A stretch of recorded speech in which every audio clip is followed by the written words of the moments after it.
Before Felix Wankel ever put pen to paper, there was already something called a rotary engine, but it wasn't what you might think.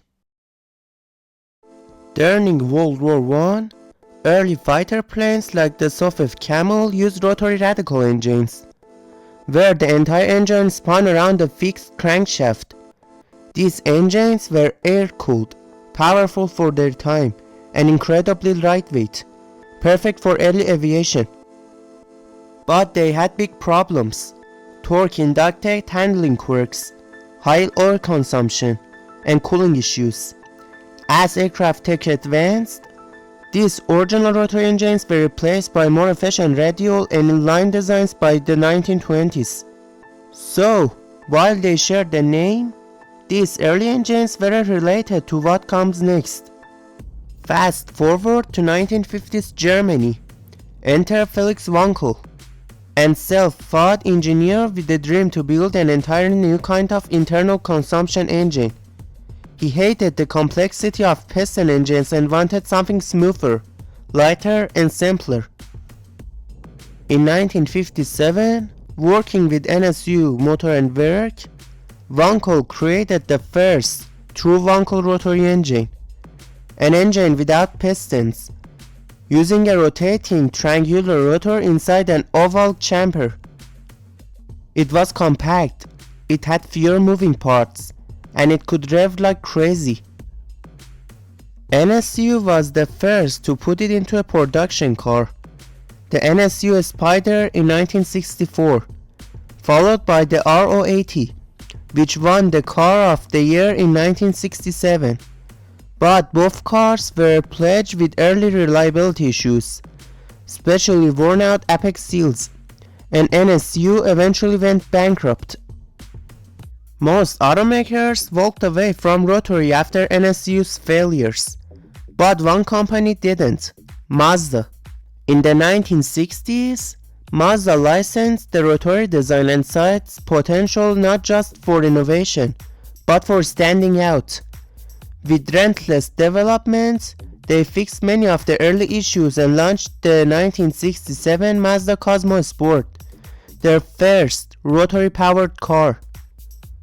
Then came the RX series, RX-2, RX-3, RX-4, each lighter, faster, and more fun than its piston-powered rivals. But nothing more defined the rotary engine more than the Mazda RX-7. The RX-7 was pure JDM magic, a lightweight chassis, perfect balance, and a screaming 13-bit rotary engine. It was affordable, tunable, and raced in everything from touring cars to time attack. Also, if you are still watching, consider subscribing to support my channel. So, how does rotary engine actually work? Instead of pistons going up and down, the rotary engine uses a triangular rotor spinning in an oval-like housing. Each rotation handles intake, compression, and combustion, and exhaust all in one sweep. It's compact, light, and mechanically simple, with fewer moving parts. That meant high RPM potential and a very unique sound. But it had downsides too. Apex seals worn out quickly, oil consumption was high, and fuel economy was terrible. Worst of all, emissions. Interestingly, the Wankel rotary engine didn't stay confined to cars. In the 1960s and 1970s, rotary engines were tested in motorcycles, boats, and even aircraft. Companies like Curtiss-Wright and Muller Aviation experimented with rotary aircraft engines because of their low vibration, high power-to-weight ratio, and compact design. Great for light aircraft and drones. Mazda even collaborated with the Japanese military on rotary-powered drones. But again, durability and fuel efficiency became limiting factors. These experiments stayed small scale, and jet turbines and piston engines remained dominant in aviation. By the early 2000s, the rotary was running out of time. The RX-8 was debuted in 2003 with the 1.3-liter Relentless Rotary.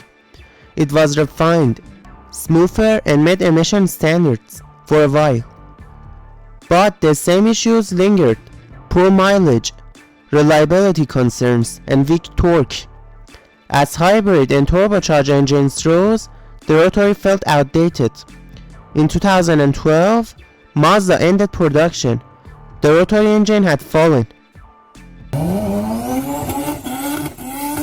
But fans never let go.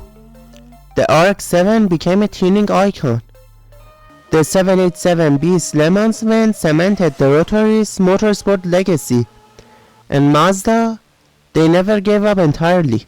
In 2023, the Rotary returned, but not how you expect. It now acts as a range extender for the Mazda MX-30 EV, not powering the wheels, just generating electricity. Mazda has also teased concepts like the RX Vision, a dream of true Rotary sports car reborn, but so far it's only a dream. The Rotary engines were flawed, but it dared to be different, and in a world of conformity, that made it legendary. Whether it returns in full glory or remains a legend of the past, one thing is for sure: we will never forget the sound of a Rotary at full throttle. If you love this deep dive into Rotary history, hit that like button and subscribe to the Racing Helmet for more stories from the automotive underground. Thank you for watching.